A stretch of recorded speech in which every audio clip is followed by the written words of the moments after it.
আমি অনেকবার তওবা করেছি, প্রত্যেকবারই ভঙ্গ হয়েছে, তাহলে কি আমি মুনাফিক হয়ে গেছি?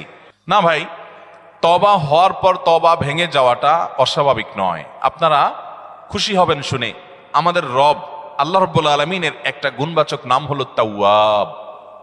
কি নাম ভাই? তাওয়াবের মানে জানেন? আল্লাহু আকবার।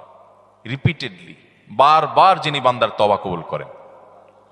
এই জন্য ভাই, একবার গুনাহ হয়ে গেছে, আল্লাহর কাছে তওবা করেছেন, চেষ্টা করছেন যে আর যেন না হয়, কিন্তু আবার শয়তান কাত করে ফেলে দিয়েছে, আবারও তওবা করে ফেলবেন এবং দুর্বল হবেন না। এখানে ইবলিস আপনাকে বলবে, তুই এতবার একই কাজ করে তওবা করছস আল্লাহর কাছে, আবার কোন মুখে তওবা করবি?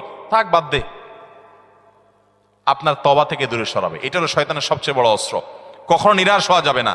তওবা আগের বারের চাইতে পরের বারটা আরো স্ট্রং করবেন, যে ঠিক আছে আগের বারটা তওবা আমি দুর্বল ছিল, এটাকে আরো স্ট্রং করব, চেষ্টা করবো না ইনশাআল্লাহ।